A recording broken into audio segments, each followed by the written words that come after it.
శ్రీమహాగణాధిపతయే నమః. ఓం గురుభ్యో నమః. ఓం శ్రీమాత్రే నమః. పరమేశ్వర స్వరూపమైనటువంటి జ్యోతిష, వాస్తు మరియు ఇతర అనేకమైనటువంటి శాస్త్రములను మనకు అందించినటువంటి మహర్షులకి నమస్కారం. హయగ్రీవ హయగ్రీవ హయగ్రీవేతి యోవధేత్ తస్య నిస్సరతే వాణి జనుకన్యా ప్రవాహవత్. అరుణాం కరుణాతరంగితాక్షీం ధృతపాశాంకుశపుష్పబాణచాపాం అనిమాదిభిరావృతాం మయూకైః అహమిత్యేవ విభావయే భవానీ. శ్రీమాత్రే నమః. ప్రేక్షకులకి లలితాంబిక అమ్మవారి యొక్క అనుగ్రహం పరిపూర్ణంగా కలగాలని కోరుకుంటూ, మనకి 2025 సంవత్సరం జనవరి నుంచి డిసెంబర్ వరకు ఉన్నటువంటి గ్రహస్థితి ఎలా ఉంది? సహజంగా మనం చూసుకోవాల్సింది ఉగాదికి చూసుకోవాలి, తెలుగు సంవత్సర సంబంధంగా చూసుకుంటే, ఎందుకంటే మనకి అదే ప్రామాణికం. కాకపోతే కొంతమంది అడుగుతున్నటువంటి కోరిక మేరకు చాలామంది ఏంటంటే మనకి జనవరి టు డిసెంబర్ లేదా ఫైనాన్షియల్ ఇయర్గా మార్చి నుంచి అట్లా చూసుకుంటూ ఉంటారు. కాకపోతే చాలామంది ప్లానింగ్ ఏంటంటే జనవరి నుంచి డిసెంబర్లో ప్లానింగ్ చేసుకుంటారు కొన్ని విషయాలు, ముఖ్యమైనటువంటి అంశాలు.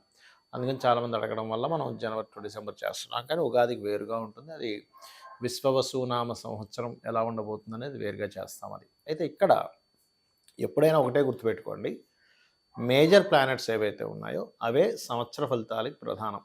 ఇక్కడ ఈ సంవత్సరం 2025 సంవత్సరంలో 4 గ్రహాలు పర్టికులర్గా మారిపోతున్నాయి. ఏమిటవి అంటే, శని భగవానుడు ఇక్కడ ఉండేటువంటి శని మార్చి 29వ తేదీకి మీనంలోకి మారిపోతాడు. మీనంలో ఉండే రాహువు శని ఇద్దరూ కలిసి మే 30వ తేదీ వరకు కలిసి ఉంటారు. గుర్తుపెట్టుకోండి, ఇది ఒక డిఫరెంట్ కాంబినేషన్. అలాగే ఇక్కడ ఉన్నటువంటి రాహు ఇక్కడికి మే 30వ తేదీకి, ఇప్పుడు ప్రజెంట్ ఇక్కడ ఉన్నటువంటి గురువు ఈయన వక్రించున్నాడు ప్రస్తుతం, ఈయన మే 15వ తేదీకి ఇక్కడ మారిపోతాడు. ఈ యొక్క గ్రహస్థితిని అనుసరించి ద్వాదశ లగ్నాల వారికి, లగ్నం తెలియదు అనుకున్న వారు రాశి నుంచి చూసుకోవచ్చు ఎటువంటి ఫలితాలు జరగనున్నాయి, ఏ విషయాల పట్ల జాగ్రత్తగా ఉండాలి. జ్యోతిషశాస్త్రం అంటే ఏదో భయపెట్టేదో భయపడేదో కాదు, ప్లానింగ్ చేసుకోవడానికి మీకు మార్గాన్ని చూపించేది. కాబట్టి ఈ యొక్క ఫలితాలు చెప్తుంది నేనప్పటికీ కూడా చెప్పిస్తుంది సాక్షాత్ లలిత అమ్మవారిగా భావిస్తూ ఒక్కొక్క లగ్నం గురించి మనం తెలుసుకుందాం. ధనుర్లగ్నము ధనస్సు రాశి. ధనస్సు వారి కనుక చూసుకున్నట్లయితే రాశి నుంచి 3వ స్థానంలో శని యొక్క సంచారం ఉంది. 3లో శని మంచివాడే, కానీ మార్చి 29వ తేదీ నుంచి ఈ శని అర్ధాష్టమ శనిగా మారబోతుంది. సో అర్ధాష్టమ శనిలో మీకు స్టార్టింగ్ ఒక 2 నెలలు మాత్రం శని రాహువులు కలిసి ఉంటారు.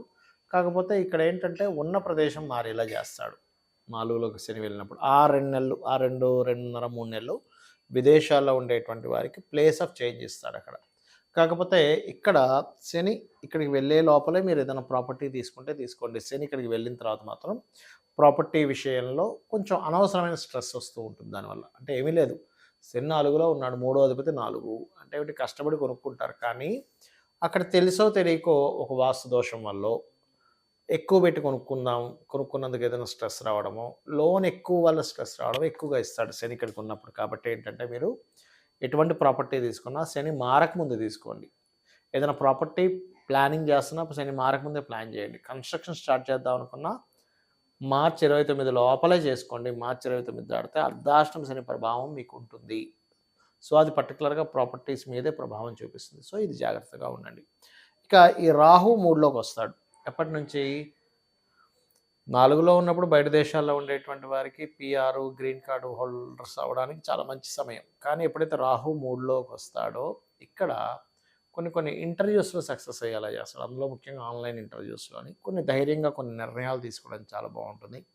మీరు కాకుండా మీ యొక్క సిబ్లింగ్స్ని కూడా ఏదైనా విదేశాలకు తీసుకెళ్ళి అక్కడ మీతో పాటు ట్రావెల్ చేయించుకోవాలనుకునేటువంటి వారికి కూడా మీరు మీ సిబ్లింగ్స్ ద్వారా, లేకపోతే మీ ద్వారా మీ సిబ్లింగ్స్ను విదేశీ సంబంధించినటువంటి కొన్ని పనులు జరుగుతాయి అక్కడ. అయితే ఇక్కడ ఈ ధనస్సు వారికి 6లో ఉన్నాడు గురువు. 6లో ఉన్నటువంటి గురువు ఏంటంటే ఇది పర్టికులర్గా అనవసరమైనటువంటి గొడవలు, ఎవరితోని లాయర్లతో కావచ్చు, లేకపోతే గురువులతో కావచ్చు, ఇట్లాంటివి ఇస్తూ ఉంటాడు. కాకపోతే ఎప్పుడైతే 7లోకి వెళ్తాడో గురు బలం లగ్నానికి పెరుగుతుంది. అంటే మే 15వ తేదీ నుంచి మీ యొక్క ధనస్సు రాశి ధనస్సు లగ్నం వారికి గురుబలం పెరగనుంది. దీనివల్ల ఏమిటండి ఫలితము అంటే, మీకు వచ్చేటువంటి పార్ట్నర్, మీ పార్ట్నర్కి మీకు ఉండేటువంటి సత్సంబంధాలు ఎందుకంటే ధనుస్సు లగ్నానికి సర్వసాధారణంగానే మ్యారిటల్ డిస్టర్బెన్స్ ఉంటాయి. ఒక 90% ఆఫ్ పీపుల్‌కి. బికాజ్ ఆఫ్ శుక్రుడు 6th అండ్ 11th లార్డ్‌షిప్ వల్ల. ఎప్పుడైతే ఈ గురువు సప్తమంలోకి వెళ్తాడో ఇక్కడిచ్చే రిజల్ట్ కొంచెం గతంలో ఏమైనా గొడవలున్నా, లేకపోతే వివాహం కోసం చేసే ప్రయత్నాలు గతంలో ఎన్నిసార్లు ఫలించకపోయినా సప్తమంలో గురువు వెళ్ళడం వల్ల ఆ యొక్క ఫలితం జరుగుతుంది. అలాగే ఈ యొక్క ధనస్సు వారికి దశమంలో ఉండే కేతువు మారుతున్నాడు మే 30 నుంచి. అంటే మే 30 వరకు ఎట్టి పరిస్థితుల్లో మీరు జాబ్ సంబంధించినటువంటి విషయంలో తొందరపాటు నిర్ణయాలు అస్సలు తీసుకోకండి. మే 30 తర్వాత ఎప్పుడైతే మారిపోతాడో అక్కడి నుంచి జాబ్ రిలేటెడ్ సంబంధించినటువంటి విషయాల్లో ఇబ్బంది కూడా తగ్గుతుంది. మరి మే 30 వరకు ఇక్కడ ఉంటాడు కదండీ! ఏం చేయాలి అంటే మీరు ఏదైనా జాబ్ చేసేటప్పుడు ఆ చైర్‌లో కూర్చునేటప్పుడు ఒకసారి గణపతిని తలుచుకోండి. ఏదైనా టెంపుల్స్‌కి వెళ్తూ ఉండండి గణపతి ఆలయానికి. రెగ్యులర్‌గా గణపతి ఆలయానికి వెళ్ళి ఒక్కసారి గణపతిని ప్రదక్షిణం చేసి, స్వామి నాకు ఎటువంటి ఉద్యోగ ఇబ్బందులు రాకుండా ఉండాలని చెప్పి అనుకోండి. ఏదైనా వస్తే అది కూడా వస్తుంది అని తెలుస్తుంది. ఎందుకంటే దశమంలో కేతు ఉన్నప్పుడు అటువంటి ఫలితాలు జరుగుతాయి. దాని తర్వాత ఎలాగో భాగ్యంలోకి వెళ్తాడు కాబట్టి మే 30 తర్వాత మీరు పుణ్యక్షేత్ర దర్శనాలు ఎక్కువగా చేసుకోవడం జరుగుతూ ఉంటుంది. అయితే మీరు ఎక్కువగా చేయవలసిన దేవతారాధన లక్ష్మీ నరసింహస్వామి యొక్క ఆరాధన చేసుకోండి. అన్ని విధాలా బాగుంటుంది. ధనుసు లగ్నం వారు ఎంత లక్ష్మీ నరసింహస్వామి కరావలంబ స్తోత్రం చదువుకుంటే, లేదా కొంతమంది ఓం లక్ష్మీ నరసింహస్వామి నమః అనుకున్నా కూడా సరిపోతుంది. దేశకాల సంబంధంగా కలిగేటువంటివి ఎటువంటివి ఉంటాయి సర్వసాధారణంగా ఈ యొక్క గ్రహాలు మారినప్పుడు అంటే, మనము గత వీడియోలో చెప్పుకున్నాం ఒక 1.5 ఇయర్ బ్యాకే. ఏంటంటే శని ఒక్కొక్క రాసుల్లో ఉన్నప్పుడు ఒక్కొక్క రెవల్యూషన్ తీసుకొస్తాడు, బిజినెస్ పరంగా చాలా మార్పులు తీసుకొస్తాడు అని. శని మనకి కుంభంలో వచ్చే ముందే మనం కుంభంలోకి వస్తున్నప్పుడే చెప్పుకున్నాం. టెక్నాలజీ వైజ్గా, బిజినెస్ వైజ్గా చాలా మార్పులు తీసుకొస్తాడు అని. అదే మనకి 30 సంవత్సరాల క్రితం చూసుకుంటే కనుక కంప్యూటర్ అనే దాన్ని పెంచుకుంటూ వచ్చాడు 30 ఏళ్ళ నుంచి. ఇప్పుడు శని ఇక్కడికి వచ్చేసరికి ఏమైంది, ఏఐ అనేటువంటిది ఇచ్చాడు. మీనంలోకి వెళ్ళినప్పుడు ఏమవుతుందంటే సర్వసాధారణంగా అక్కడ ఫైనాన్షియల్ రిలేటెడ్ సంబంధించిన విషయంలో అనేకమైనటువంటి మార్పులు వస్తాయి. ఫైనాన్స్ వాడే విధానంలో కొన్ని కట్టడులు, కొన్ని ధర్మ సంబంధం కొన్ని కట్టడులు ఏర్పడతాయి ఒకటి. రెండవది ఏంటంటే ప్రతి ఒక్కరూ కూడా ఉపాసన చేయవలసిన పరిస్థితి వస్తుంది. అంటే ఏదైనా ఒక దీక్షలాగా కానివ్వండి, ప్రతి ఒక్కరు కూడా ఒక అనుష్ఠానం తీసుకోవాల్సిన పరిస్థితి ఉంది. ఎందుకంటే ఇక్కడ నుంచి శని ఇక్కడ నుంచి మీనంలోకి మేషంలోకి వెళ్ళినప్పుడు మనం గతంలో చెప్పుకున్నాము సార్. ఏంటంటే మేష శని సంచరించేటప్పుడు 6.5 సంవత్సరాలు దాదాపుగా మీరు గమనించండి. ఇక్కడ ఏఐ ఎప్పుడైతే వస్తుందో మనకి సొసైటీలో కూడా చాలా మార్పులు వస్తున్నాయి. ఎవరికి వారు సొంతంగా ఏదైనా చేసుకోవాల్సిన పరిస్థితి రాబోతుంది అని మనం 1.5 ఇయర్ బ్యాక్ ప్రిడిక్ట్ చేసాం. అన్ని ఉద్యోగాల మీద ఆధారపడి ఉండకండి. ఉద్యోగం మీద ఉన్నప్పటికీ సైడ్ ఒకటి చేస్తూ ఉండండి. అది చాలా ముఖ్యమైనటువంటిదని. సో ఇది ఏ రకంగా అయితే ఎవరికి వారు సొంతంగా చేసుకోవాలో, ఎందుకంటే న్యాచురల్ మేషంలోకి ఎప్పుడైతే శని సంచారం జరుగుతుందో, సో న్యాచురల్ 10th లార్డ్ వచ్చేసి లగ్నం మీద అంటే మేషం మీద ప్రభావం చూపిస్తుంది. అంటే ఓన్లీ వర్క్నే నమ్ముకుంటే చాలా ప్రమాదం ఇక్కడ. ఇదేదో మిమ్మల్ని భయపెట్టడానికి కాదు, మిమ్మల్ని ముందుగా హెచ్చరిస్తూ మీరు బాగుపడాలని చెప్తున్నటువంటి అంశం.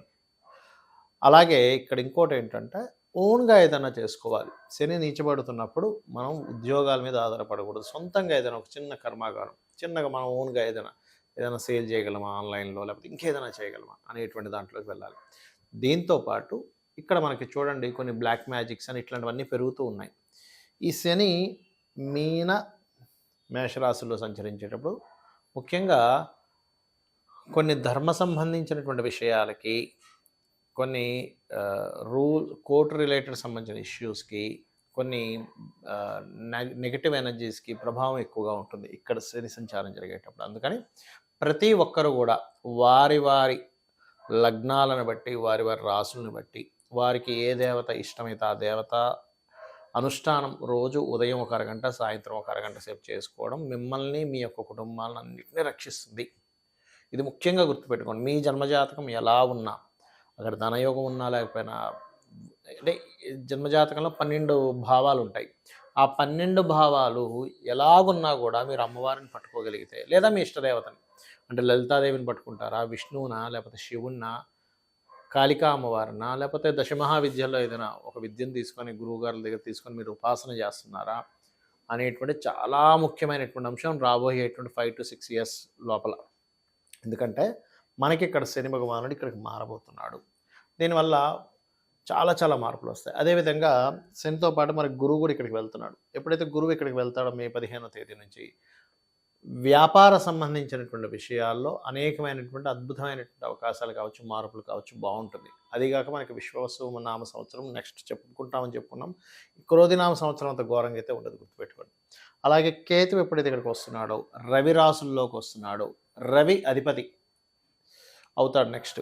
కాబట్టేంటి, కేతువు అక్కడికొచ్చినందుకు ఆ 1 ½ ఇయర్‌లో చాలా పెద్ద పెద్ద వాళ్ళు అంటే మే 30వ తేదీ నుంచి ఒక 1 ½ ఇయర్‌లో దేశాన్ని పాలించేటువంటి చాలా పెద్ద పెద్ద వాళ్ళకి కీర్తి రావడం జరుగుతుంది. మార్పులు జరుగుతాయి. ఇది ఇచ్చేటువంటి రిజల్ట్ ఇది. అలాగే ఈ రాహు ఇక్కడికొస్తున్నందుకు కొన్ని చూడండి ఒక్కోసారి మనం అంటుంటాం. ఏవండీ కొన్ని నిధులు దొరికాయి, నిగూఢమైనటువంటి విషయాలు బయటపడ్డాయి. నిగూఢమైనటువంటి విషయాలు బయటపడేలా చేస్తాడు రాహు ఇక్కడికొస్తున్నది. అంటే ఏమిటి? గోచారంలో తిరిగేటువంటి గ్రహాలు ఈ ఫలితాలిస్తాయి. అలాగే నేను అందరికీ చెప్పేది ఒకటే ఫైనల్‌గా మీ గ్రహస్థితి ఎలా ఉన్నా ఒకటే గుర్తుపెట్టుకోండి. అమ్మవారిని నమ్ముకొని, భగవంతుడిని నమ్ముకొని, ధర్మంగా మీ పని మీరు చేసుకుంటూ వెళ్ళిపోండి. ఈ ప్రతీది కూడా అమ్మవారికి సమర్పిస్తూ చేయండి. ప్రతీది కూడా. రిజల్ట్ 100కి 200% పర్ఫెక్ట్‌గా మీకు ఏది మంచిదో అది జరుగుతుంది గుర్తుపెట్టుకోండి. ఎప్పుడు కూడా భగవంతుడిని కోరుకునేటప్పుడు నాకేది మంచో అది చెయ్యి స్వామి లేదా తల్లి కోరుకున్నట్లయితే ఖచ్చితంగా మంచి జరుగుతుంది. ఇక్కడ ఒకటేంటంటే మెయిన్‌గా ఈ మీన, మేషరాశుల్లో సంచరించేటప్పుడు వీలైనంత మట్టుకు కాలభైరవుడిని గానీ, లేదా కాళికా అమ్మవారిని గానీ ఎవరైతే ఎక్కువగా స్మరిస్తారో మీ ఇష్టదైవాన్ని కూడా స్మరించుకోవచ్చు. దానికేం ప్రాబ్లమ్ లేదు. ఇంకొంచెం నెగెటివ్ ఎనర్జీస్ లాంటివి ఏవి కూడా ప్రభావం పడకుండా ఉంటుంది. ఇది గుర్తుపెట్టుకోండి. శ్రీమాత్రే నమః.